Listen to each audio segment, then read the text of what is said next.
नमस्कार साथियों, एक बार फिर से आप सबका बहुत बहुत स्वागत है। आज हम लोग चर्चा करेंगे कि अगर कोई भी व्यक्ति बैंक से लोन ले, होम लोन हो सकता है, पर्सनल लोन हो सकता है, बिजनेस लोन हो सकता है, किसी भी प्रकार का कोई भी लोन हो सकता है, तो उस लोन को जो हमारी किस्त आती है भरने की, जिसे हम लोग EMI बोलते हैं, तो वो किस्त में जब देरी होती है तो बैंक भारी भरकम जुर्माना वसूल करते हैं। लेकिन अब RBI का दिशा निर्देश के अनुसार अब कोई भी जुर्माना नहीं वसूल कर सकता।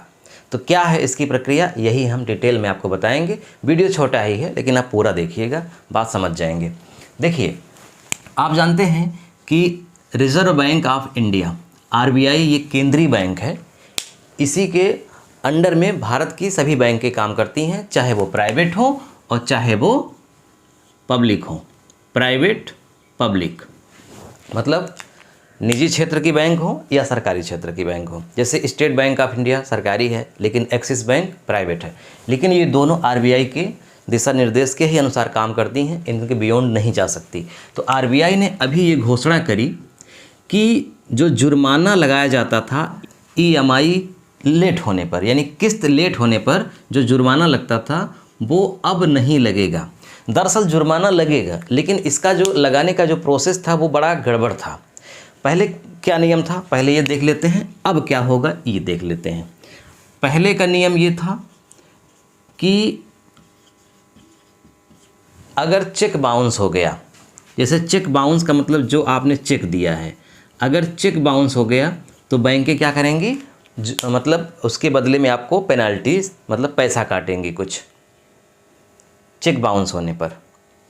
इसके साथ ही जैसे आपको 5 तारीख को किस्त जमा करनी है, अब वो किस्त कोई भी हो सकती है, मैंने आपको पहले ही बताया, चाहे आप होम लोन लिए हों, चाहे पर्सनल लोन लिए हों, चाहे जिस प्रकार का लोन लिए हों, जो भी आपकी किस्त है उसका एक तारीख फिक्स होती है ना कि इतने तारीख को आप जमा करेंगे। जैसे आपने चेक दिया है तो एक निश्चित डेट में वो चेक कैश हो जाएगा वहाँ पे। अगर आपने चेक नहीं दिया है, डायरेक्ट बैंक से ही नेट बैंकिंग है, तो भी एक निश्चित तारीख को कट जाती है। लेकिन आपके खाते में पैसा नहीं है या आप कैश ही जमा करते हैं लेकिन लेट हो गया, तो पहले ये था कि जो भी आपकी EMI आ रही, जैसे आपकी किस्त आती है मान लीजिए 10,000 रुपये महीना, एक उदाहरण देखते हैं। मान लीजिए आपकी किस्त आती है 10,000 रुपये महीना और आप लेट हो गए, तो पहले 1% या फिर 2%, यानी 10,000 का 1% कितना हो जाएगा, 100 रुपये, या फिर 2% यानी कि 200 रुपये। तो 100 रुपये से लेकर के 200 रुपये के बीच में आपका जो है वो जुर्माना हो जाएगा, जो आपने लेट किया है, यानी लेट फीस हो जाएगी।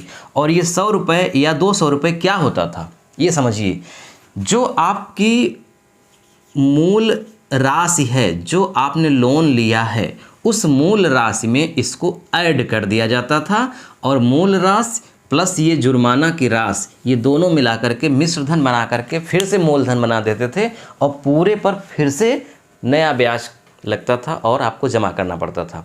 तो शुरुआत में जितना आपने जुर्माना भरा किस्त लेट होने पर, वो पता ही नहीं चलता था कि कितना हमको भरना पड़ा अतिरिक्त, क्योंकि वो मूल राशि में जोड़ दिया जाता था और बाद में पूरे पर ब्याज लगाया जाता था। तो अब RBI ने कहा कि ये आप मूल राशि में जो लोन ली गई है राशि, उसमें आप ये जुर्माना नहीं ऐड करेंगे, बल्कि इस जुर्माना तो लगेगा लेकिन आप अतिरिक्त इसको वसूलेंगे बाद में, या पहले भी वसूल सकते हैं, लेकिन मूल राशि में नहीं जोड़ेंगे, क्योंकि मूल राशि में जोड़ने पर क्या होगा, उस पर भी ब्याज लग जाएगा, यानी जो आपने अतिरिक्त दिया उस पर भी अलग से ब्याज आपको देना पड़ेगा।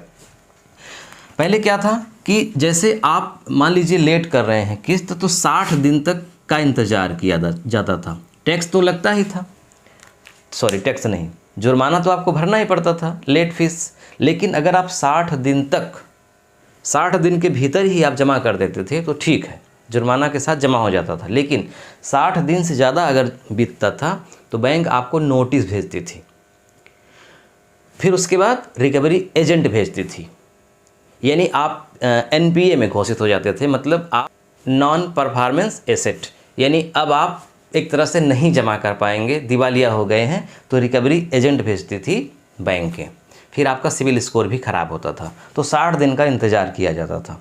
अब ऐसा नहीं होगा, अब जो भी आपकी EMI आ रही है उसको समय पर आप जमा करेंगे। यदि समय पर जमा नहीं कर पाते, कुछ लेट हो जाते हैं तो जो भी 1% या 2%, ये हर बैंकों का अलग अलग होता है चार्ज, तो वो 1% या 2% आपका अलग से लिया जाएगा, आखिर में लिया जाएगा। वो आपके जो लोन की राशि है उसमें नहीं ऐड किया जाएगा। ये एक बहुत बड़ी खबर थी जो मुझे लगा कि आपको मुझे देनी चाहिए। ठीक है, तो वीडियो कैसा लगा कमेंट करके ज़रूर बताइएगा। मिलते हैं नेक्स्ट वीडियो में।